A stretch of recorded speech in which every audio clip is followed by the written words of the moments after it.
नमस्कार दोस्तों, आप सभी को नए वर्ष की हार्दिक शुभकामनाएं। जैसा कि आपको विनय सर ने बता दिया है कि अब हमारी जो क्लासेस हैं वे शुरू हो रही हैं। इसमें अभी आपकी जो क्लासेस शुरू हुई हैं वे हैं मैथ और रीजनिंग और हिंदी की क्लासेस जो है वो शुरू कर दी गई हैं। मैथ जो है वो आपको विनय सर पढ़ा रहे हैं, रीजनिंग जो है वो आपको वैभव सर पढ़ा रहे हैं और हिंदी जो है हम पढ़ाएंगे।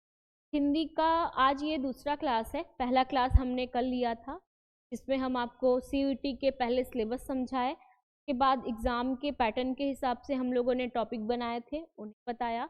फिर उसके बाद हम लोगों ने अपना पहला टॉपिक पढ़ा था, क्या था, वर्णमाला। अगर आपने वो वीडियो नहीं देखे हैं तो हम आपको उसका लिंक जो है वो डिस्क्रिप्शन में दे देंगे। अगर उनसे संबंधित, उस वीडियो से संबंधित आपकी कोई भी दुविधा है तो आप हमें कमेंट के माध्यम से पूछ सकते हैं। तो बच्चों, आज हमारी क्या है, हिंदी की दूसरी क्लास है। पहली क्लास में हम लोगों ने क्या पढ़ा था, वर्णमाला पढ़ा था।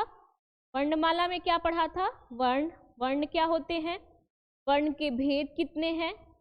फिर उसके बाद हम लोगों ने स्वर पढ़ा था, स्वर का परिभाषा देखा। उसके बाद स्वरों का वर्गीकरण किया। ठीक है, तो अब हम लोग चलते हैं हमारी नेक्स्ट टॉपिक पे। तो नेक्स्ट टॉपिक क्या है, व्यंजन। ठीक है, व्यंजन। तो व्यंजन की परिभाषा देखते हैं।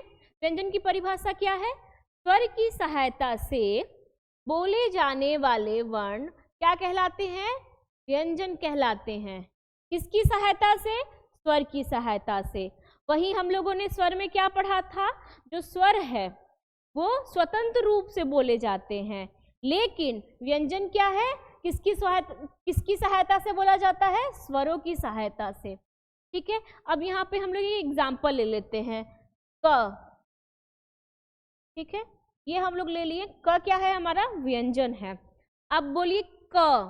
क बोलने में क्या हो रहा है, किसकी ध्वनि लास्ट में सुनाई दे रही है, स्वर की। आ रहा है, यानी कि हमारा जो क है, क पे ये क्या बोलते हैं, इसको हम लोग इसको क्या बोलते हैं, क पे हलंत। ठीक है, उसके बाद अ, यानी कि क पे हलंत और अ मिलके हमारा क्या बना, क व्यंजन बना। ठीक है, तो हमारा यहीं पे एक परिभाषा क्लियर हो गया कि वे वर्ण जो स्वरों की सहायता से बोले जाते हैं वे क्या कहलाते हैं, व्यंजन कहलाते हैं। ठीक है, देखिए यहाँ पे क्या लिखा है, प्रत्येक व्यंजन के उच्चारण में अ मिला होता है।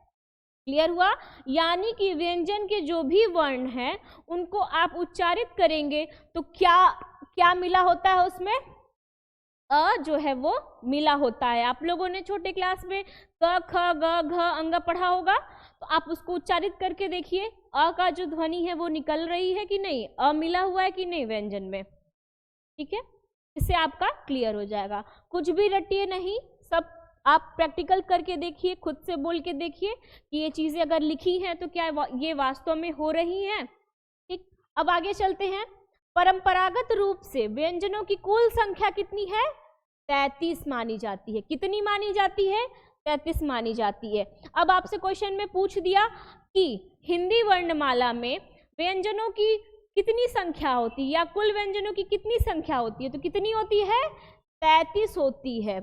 वहीं पे अगर द्विगुण व्यंजन क्या हो गया, देखिए ये यहाँ पे बिंदी रहेगा। ठीक है, ड और ढ को जोड़ देने पर, यानी कि जो हमारे परंपरागत रूप से जो व्यंजन थे, 33 व्यंजन थे, उनमें हम 2 द्विगुण व्यंजन को जोड़ देते हैं। इनको द्विगुण व्यंजन क्यों बोलते हैं, आगे की स्लाइड में हम आपको पढ़ाएंगे। ठीक है, को जोड़ देने पर उनकी संख्या कितनी हो जाती है, 35। यानी कि 33 वर्णों की व्यंजनों में अगर हम द्विगुण व्यंजन जोड़ देते हैं तो हमारा जो व्यंजन की संख्या वो कितनी हो जाती है, 35 हो जाती है। ठीक है, उसके बाद चलते हैं व्यंजनों का वर्गीकरण। ठीक है, व्यंजनों का वर्गीकरण हम लोगों ने किनके आधार पे किया वो समझते हैं। तो पहला क्या है, स्पर्श व्यंजन। पहला क्या है, स्पर्श व्यंजन। स्पर्श व्यंजन की संख्या कितनी होती है, 25 होती है। कितनी होती है बच्चों, 25 होती है। आगे हम जब इनको विस्तार से पढ़ेंगे तो समझेंगे। उसके बाद दूसरा क्या वर्गीकरण है, अंतस्थ व्यंजन। इनकी संख्या कितनी है? 4 है। कितनी है? 4 है। उसमें व्यंजन, यहाँ देखिए ये टाइपिंग वाले भैया भी ना, ये क्या है? व्यंजन, यहाँ पे ये छूट गया था, ठीक है। तो ये उसमें व्यंजन क्या है? उनकी संख्या कितनी है? 4 है। कितनी है? 4 है। यानी कि ये 25, ठीक, ये 4, ये 4, यानी 25 स्पर्श व्यंजन और 4 अंतस्थ और 4 उसमें व्यंजन मिलके कितना बना? 33 हमारे क्या बने? वर्ण बने। वहीं अगर 2 द्विगुण जोड़ दिया प्लस 2 द्विगुण व्यंजन हम लोगों ने ऐड किया,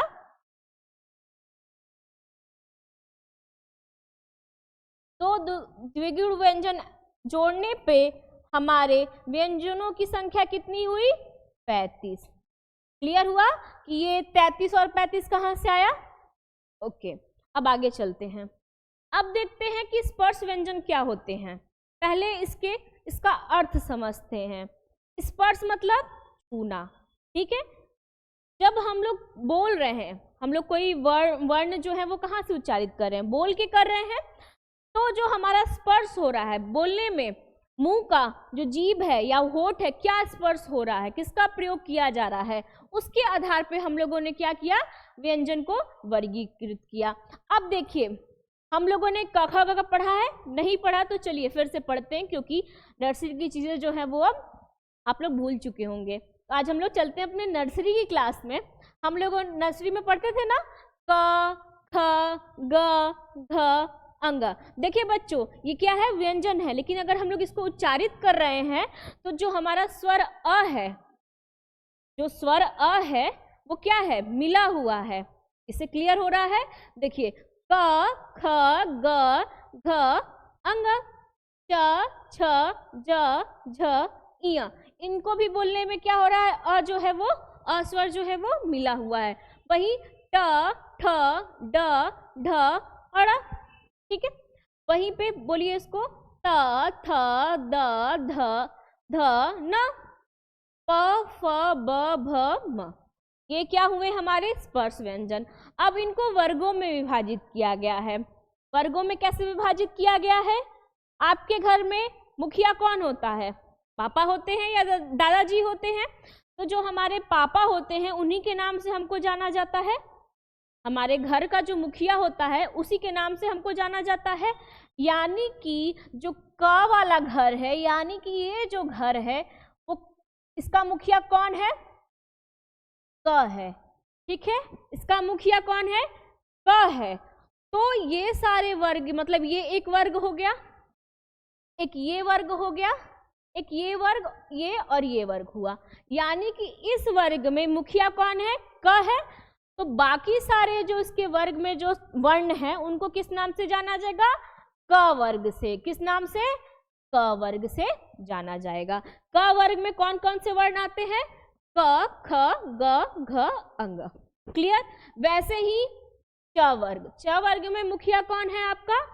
च है। यानी इनके ये वर्ण किस नाम से जाने जाएंगे? च वर्ग में आएंगे। कोई पूछ दिया, जो कोई अगर क्वेश्चन कैसे पूछते हैं ये क्लियर करते हैं। पहले पूछ दिया ज जो है वो किस वर्ग में आता है, ठीक है। तो किस वर्ग में आता है? च वर्ग में आता है। क्लियर? यानी जो ज सदस्य है वो किसके घर में रहता है? वो किसके घर में रहता है? वो रहता है च वर्ग के घर में। वैसे ही ट वर्ग है, ठीक है, त वर्ग और प वर्ग। क्लियर हुआ? यानी स्पर्श व्यंजनों को हम लोगों ने कितने वर्गों में बांटा? 5। कौन कौन से? क, च, ठीक है, क, च, ट, त और प। प वर्ग में हम लोगों ने क्या किया? उसको विभाजित किया। अब बच्चों देखो, एक बात यहाँ पे समझने वाली है, रटना नहीं है कुछ भी आपको, कि इनको हम लोग बोल रहे हैं, ये जो वर्ग हैं क वर्ग च वर्ग, तो उनको हम लोग बोल रहे हैं, उच्चारित कर रहे हैं, तो कुछ किसकी सहायता से बोल रहे हैं। यानी हम लोगों ने स्वर में पढ़ा था कि मुंह के खुलने के आधार पे, हाँ, मुंह के खुलने के आधार पे, जीवा के खुलने के आधार पे, वैसे ही व्यंजन भी है। तो कितने भागों में उसके उच्चारण स्थान हम लोगों ने किया? इसको हम लोग लिख देते हैं उच्चारण स्थान, यानी कितने उच्चारण स्थान है? 5। यानी जो हम लोग शब्द बोलते हैं, कोई वाक्य बोलते हैं, वो 5 हमारे मुंह के भागों से हमारे 5 मुंह का जो भाग है उसका उपयोग होता है। वे क्या है? कंठ, तालव्य, मूर्धन्य, दंत, ओष्ठ। क्या क्या है? 5 है। कंठ यानी गला, उसके ऊपर हमारा क्या आया? तालव्य यानी तालु, मूर्धन्य मतलब जीभ का भाग, उसके बाद दंत दांत, और ओष्ठ यानी ओठ। अब देखिए आपको ये चीजें याद नहीं रहेंगी, भूल जाएंगे, अगर आप रटेंगे तो भूल जाएंगे। अब हम लोग मानते हैं कि ये हमारा क्या है?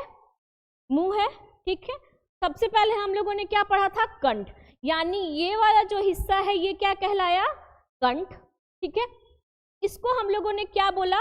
देखिए ये आप पढ़ेंगे तो आपको यहाँ से समझते हैं। यानी हमारी ये बॉडी हुई, ये हिस्सा क्या हुआ? हमारा गला हुआ यानी कंठ हुआ।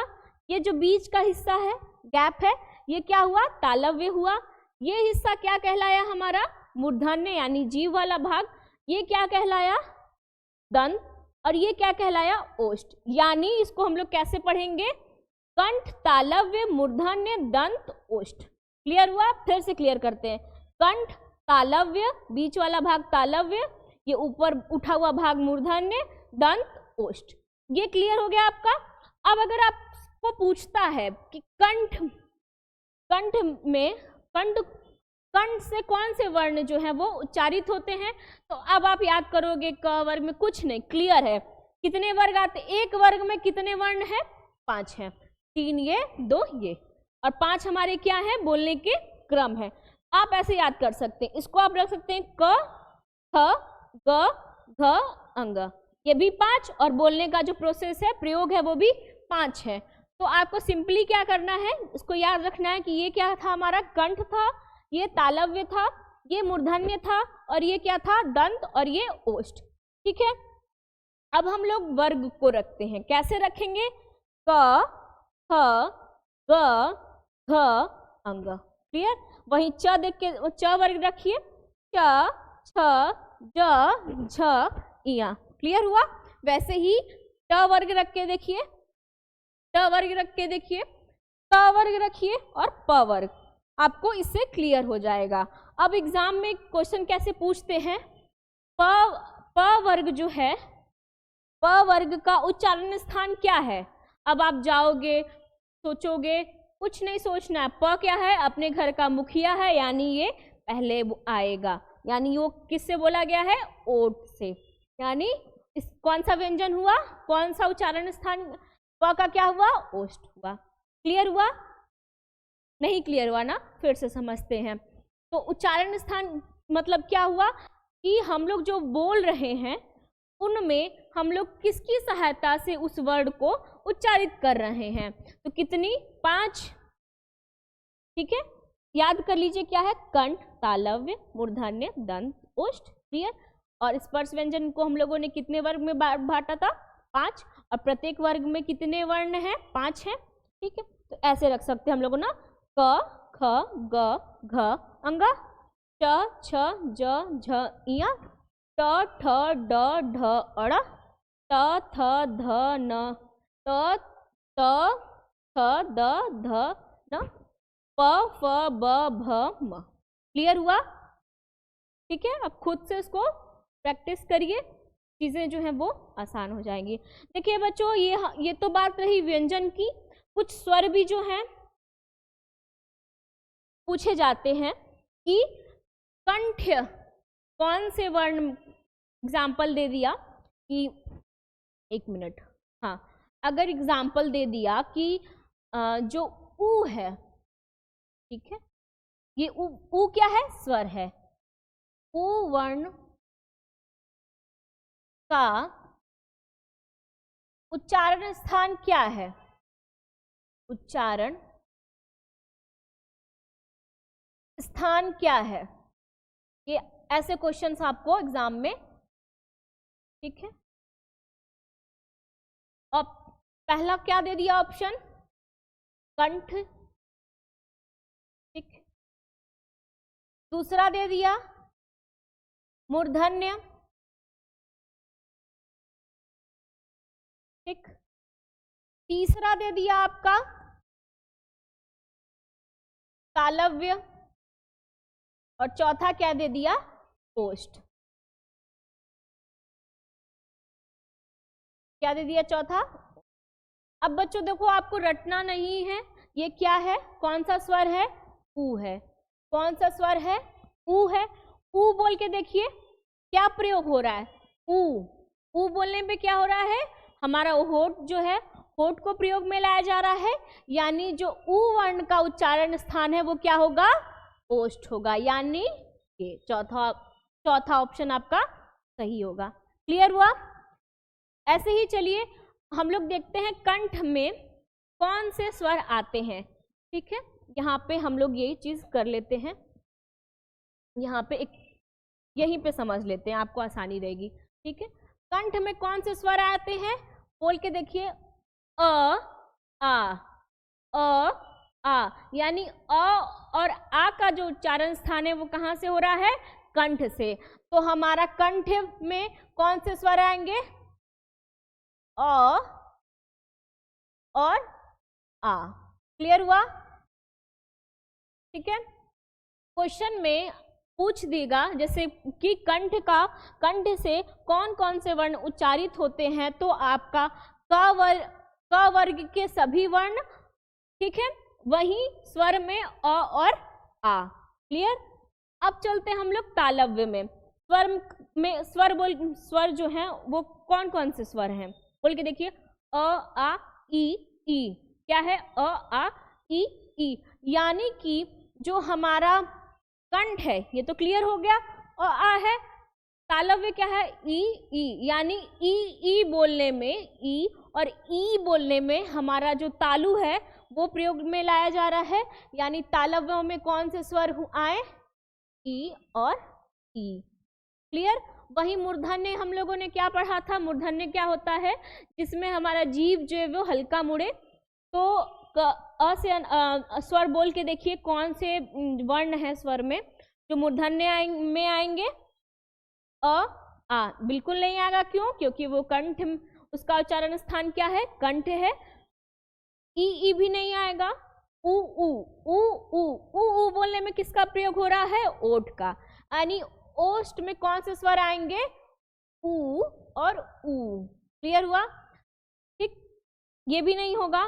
फिर हम लोगों ने देखा डी बोलने में क्या हो रहा है, हमारा जो जीभ है वो थोड़ा सा मुड़ रहा है, तो हमारा मूर्धन्य स्वर क्या हुआ आपका, डी हुआ। एक मिनट, इसको हम क्लियर अच्छे से लिखते हैं। ठीक है, यानी कि कंठ में कौन से स्वर आते हैं, अ आता है और आ आता है। ठीक है, कैसे आता है हम लोगों ने प्रैक्टिकल करके देखा है। तालव्य में कौन से स्वर आते हैं, ई और ई। क्लियर। मूर्धन्य में क्या आता है, री आता। क्यों आता है, री बोलने में हमारा जो जीभ है हल्का सा मुड़ रहा है। ओष्ठ में हम लोगों ने क्या देखा, ऊ और। ठीक है, दंत जो है, दंत में कोई भी स्वर नहीं आते हैं, इसमें कोई भी स्वर नहीं आते हैं। क्लियर हुआ। देखिए मूर्धन्य में क्या आ गया आपका, अड़ी आ गया, दंत में कुछ नहीं, ओष्ठ में ऊ और ऊ। ठीक है, इतना क्लियर हुआ, नोट कर लीजिए, फिर आगे बढ़ाते हैं। तो हाँ बच्चों, हम लोगों ने देखा क्या, उच्चारण स्थान पे कितने हैं, कंठ, तालव्य, मूर्धन्य, दंत, ओष्ठ, उसको हम लोगों ने सरल भाषा में हथेली पे समझा। उसके बाद हम लोग चलते हैं अंतस्थ व्यंजन पे। दूसरा वर्गीकरण क्या है, अंतस्थ व्यंजन। अंतस्थ व्यंजन क्या होते हैं उसको समझते हैं। जिन वर्णों का उच्चारण पारंपरिक वर्णमाला के बीच अर्थात स्वरों व व्यंजनों के बीच स्थित होता है, वे वर्ण जिनको हम लोग उच्चारित करते हैं वे कहाँ स्थित होते हैं, स्वर और व्यंजनों में। यानी ये वर्ण है, ये सारे, उनका उच्चारण स्थान कहाँ है, स्वर व व्यंजनों के बीच में।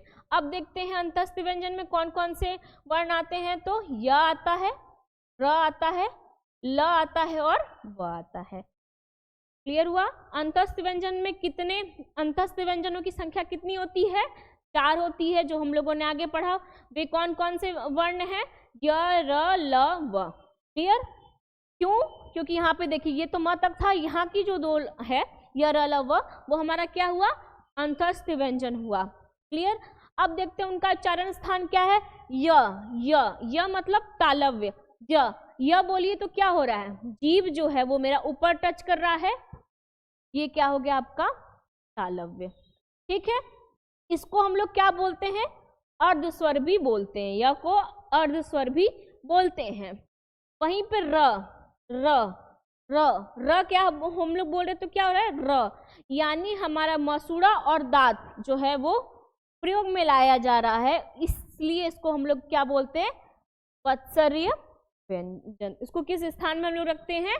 वत्सर, यानी दंत और मसूड़ा के प्रयोग से जो वर्ण उच्चारित हो रहे हैं वे क्या है? र है। वैसे ही ल भी उच्चारित करिए। ल क्या हो रहा है? दंत और मसूड़ा का जो है वो प्रयोग हो रहा है। ठीक। अब ये देखिए व लिखा है। व बोलने में क्या प्रयोग हो रहा है? होठ का निचला हिस्सा और ऊपर का दांत, यानी व हम लोग बोलते हैं तो हमारा होठ का जो निचला हिस्सा है और जो ऊपर का दांत है वो प्रयोग हो रहा है। तो इसको हम लोग क्या कर सकते हैं सिंपल लैंग्वेज में? दंत प्लस ओष्ठ, यानी ये क्या हुए आपके? दंतोष्ठ। क्लियर। ठीक है। तो अंतस्थ व्यंजन की कौन कौन से होते हैं? य, र, ल, व। अब उनका उच्चारण स्थान बोलेगा तो आप बोल के देख लीजिएगा। ठीक है। ये हम लोगों ने देखा था एग्जाम्पल। उसके बाद हम लोग चलते हैं उष्म संघर्षी व्यंजन। देखिए यहाँ पे भी व्यंजन इन्होंने गलत कर दिया है। ठीक है, आप सही करिएगा। आप अपने नोटबुक में जो लिखिएगा वो सही लिखिएगा, क्योंकि आप लोगों को पता है व्यंजन में अनुसार लगे। ठीक है। अब देखिए उष्म संघर्षी व्यंजन क्या होते हैं? जिन व्यंजनों का, ठीक है, जिन व्यंजनों का उच्चारण करते समय हवा मुख में किसी स्थान विशेष पर, जो हवा है उच्चारण करते समय जो हवा है मुख में किसी विशेष स्थान पर घर्षण या रगड़ करे। मतलब हम लोग जो भी वर्ण उच्चारित करते हैं वे किनके माध्यम से करते हैं? हवा के माध्यम से ही उच्चारित होते हैं। ठीक है, हवा के माध्यम से ही हम जो बोल रहे हैं वो आप तक पहुंचती है। इतना क्लियर हुआ? ये तो पता ही होगा आपको। तो जिन व्यंजनों का उच्चारण करते समय हवा मुख में किसी स्थान विशेष पर घर्षण करे, घर्षण मतलब रगड़ करे, यानी कि जो वर्ण हम लोग उच्चारित कर रहे हैं वो मुख में किसी स्थान पर हवा के साथ क्या करे? रगड़ पैदा करे या उष्म या गर्मी पैदा करे। मतलब ऐसे व्यंजन, ऐसे वर्ण जिनको हम लोग उच्चारित कर रहे हैं तो हमें उष्मा यानी हल्की गर्मी का या रगड़ का अनुभव हो, वो क्या कहलाता है? उष्म संघर्षी व्यंजन, उष्म या संघर्षी व्यंजन कहलाता है। ठीक है, कौन से व्यंजन कहलाते हैं उष्म या संघर्षी व्यंजन? जो व्यंजन वे वर्ण जो उच्चारित करते समय किसी मुंह में किसी स्थान विशेष पर क्या उत्पन्न करे? रगड़ या उष्मा प्रदान करे, पैदा करे, उसको हम लोग क्या कहते हैं? उष्म या संघर्षी व्यंजन। अब देखते हैं इसमें कौन कौन से वर्ण आते हैं। तो कौन कौन से आते हैं बच्चों? श, श, स और ह। कौन कौन से आते हैं? श, श, स और ह। क्लियर? तो हमारे अंतस्थ व्यंजन 4 थे, वैसे ही उष्म या संघर्षी व्यंजन भी कितने हैं? 4 है। कौन कौन से हैं? श, श, स और ह। ठीक, अब इनका भी उच्चारण स्थान होगा, वो भी क्या करना है? बोल के देखना है, रटना नहीं है। तो श बोल रहे हैं तो क्या हो रहा है? हमारा जो तालु है वो यूज हो रहा है, यानी हवा जो है वो कहाँ से निकल रही है? तालव्य से बाहर निकल रही है। तो ये हमारा क्या हुआ? श क्या हुआ? तालव्य हुआ। वही श्र बोलिए, श्र, संतोष हम लोग बोलते हैं ना, तो ये क्या हुआ? हमारा मूर्धन्य हुआ। क्यों? मूर्धन्य में हम लोगों ने पढ़ा कि जो हमारी जीभ है वो क्या होती है, मुड़ती है, ठीक है। वहीं पे स हम लोग ने देखा कि बोल रहे हैं तो किसका यूज हो रहा है, हवा कहाँ से निकल रही है, दांत और मसूड़ा के साथ, मतलब बीच से वो हवा निकल रही है, तो ये क्या हुआ हमारा वत्स्य व्यंजन। इसमें क्या क्या आते हैं, सॉरी उसका स्थान क्या हुआ, वत्स्य हुआ, क्यों, क्योंकि दांत और मसूड़ा से, क्लियर। वहीं ह बोलिए, ह कहाँ से उच्चारित हो रहा है, गले के भीतर, ठीक है, गले के भीतर मतलब कंड के भीतर स्थित, यानी गले में कहीं पे बीच में जो है वो स्थित है, हवा जो है वो वहां से बोली जा रही है, इसको हम लोग क्या बोलेंगे, स्वर यंत्र, ठीक है। ह बोल रहे हैं तो कंपन भी नहीं हो रहा है, क्या लग रहा है कि जो हवा है वो बीच से निकल रही है, तो क्लियर हुआ। उसमें या संघर्षी व्यंजन में कितने होते हैं, 4 होते हैं, कौन कौन से, श, श्र, ह और स और ह, ठीक है। आप बोल के उनका उच्चारण स्थान जो है वो चयन कर सकते हैं उनके उच्चारण। देख ये जो हम लोगों ने क्या वर्गीकरण किस पे किया, बोलने के पे। अब करते हैं हम लोग दूसरा वर्गीकरण, किसके आधार पे करेंगे, प्राणत्व के आधार पे। क्या है, प्राण का अर्थ क्या है, हवा। यहाँ लिखा हुआ है कि यहाँ प्राण का अर्थ क्या है, हवा से है, यानी कितने भागों में बांटा गया, 2 भागों में, अल्प प्राण और महाप्राण, ठीक है। अल्प प्राण मतलब क्या होता है, जिसमें हवा जो है वो कम निकले, जैसे कि नाम से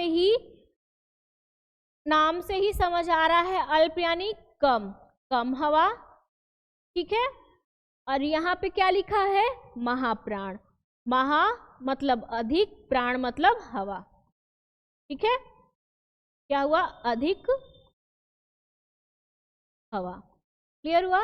अब देखते हैं कि अल्प प्राण और महाप्राण में कौन कौन से वर्ण आते हैं, तो क्या लिखा है, 1, 3 और 5वां वर्ग क्या कहलाता है बच्चों, अल्प प्राण कहलाता है। अब चलते हैं स्पर्श व्यंजन की तरफ, ठीक है।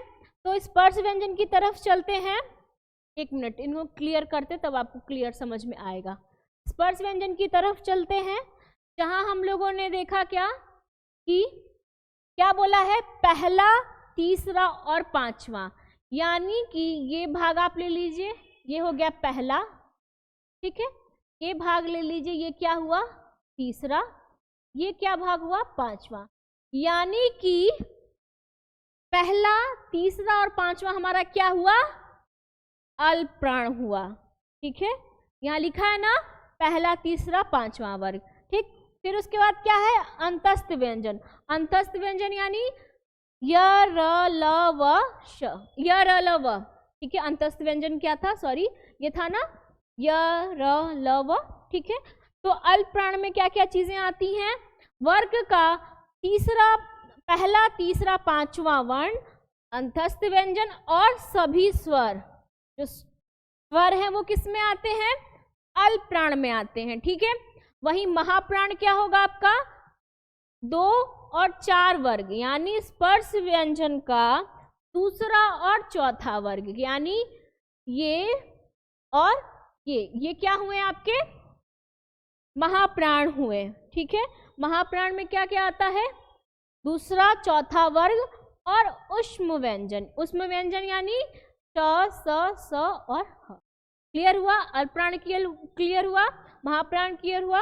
अब चलते हैं उच्चारण के आधार पर देखते हैं, तो उच्चारण के आधार पे क्या देखेंगे हम लोग कि उच्चारण के आधार पर स्वतंत्रियों में कंपन, यानी कितने भागों में बांटा गया, 2, घोष और अघोष, ठीक है। स्वर तंत्रियों में कंपन, यानी वे वर्ण जिनको बोलते समय कंपन हो वो क्या कहलाते हैं, घोष या सघोष कहलाते हैं, और जिनमें कंपन ना हो वे क्या कहलाते हैं, अघोष कहलाते हैं, ठीक है।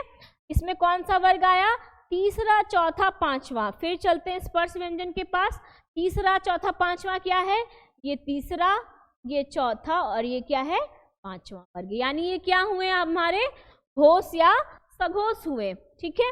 फिर अघोष क्या है, पहला, दूसरा, यानी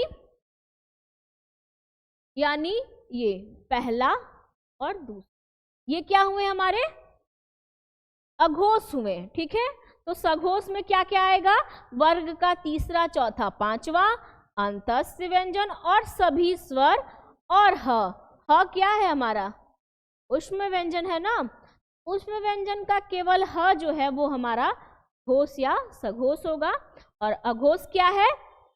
पहला दूसरा वर्ग ऊष्म व्यंजन ह को छोड़ के, यानी ह जो है हमारा क्या है? ह हमारा हो गया, ये हमारा ऊष्म व्यंजन है ना। ह हमारा क्या हो गया? सघोष या घोष हो गया, ठीक है। और बाकी ये क्या हो गए हमारे? ये हो गए हमारे अघोष। क्लियर हुआ? अब देखिए बच्चों, इनको कैसे समझते हैं सरल भाषा में। हम लोगों ने व्यंजन का लिया था, इससे देखा था कंठ, तालव्य, मूर्धन्य, दंत, ओष्ठ, ठीक है। वैसे ही हम लोगों ने क्या किया था? वर्गों को वर्ग के वर्ण को रखा था, क, ख, ग, घ, अंग, ठीक है, च, छ, ज, झ, इय, ऐसे रखा था। तो अब इसी तरीके से हम लोग अल्पप्राण और महाप्राण को रखते हैं।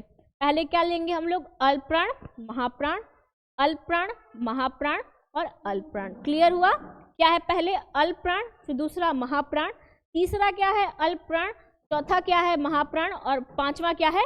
अल्पप्राण। वही तो लिखा है, यानी पहला क्या था? अल्पप्राण, तीसरा क्या है? अल्पप्राण और पांचवा क्या है? अल्पप्राण। आई बात समझ में? अब हम लोग को पूछ दे कि कौन सा वर्ण जो है च वर्ग में कौन सा वर्ण जो है वो अल्पप्राण में आते हैं, तो कैसे? च, छ, ज आता है, झ, इया, यानी च आता है, देखते हैं क्या है? च, छ, ज, झ, इया, च आया, ज आया और ई आया। ये क्या हुए? हमारे अल्पप्राण हुए। वैसे ही महाप्राण क्या है? दूसरा और चौथा। क्लियर हुआ? ये बात समझ में आई? और वैसे ही घोष और सघोष, घोष या सघोष या अघोष को हम लोग रखते हैं। कैसे रखते हैं? अघोष, अघोष, ठीक है, अघोष, अघोष, सघोष, सघोष, सघोष, यानी आगे के जो दो हैं वो क्या होंगे? हमारे अघोष होंगे, बाकी के तीन क्या होंगे? सघोष होंगे। रख के देखिए, पहला दूसरा तीसरा चौथा पांचवा, ठीक है। तो पहला दूसरा क्या हो गया? हमारा अघोष हो गया, तीसरा चौथा पांचवा क्या हो गया? सघोष हो गया या घोष हो गया। तो हम लोग कैसे रखेंगे?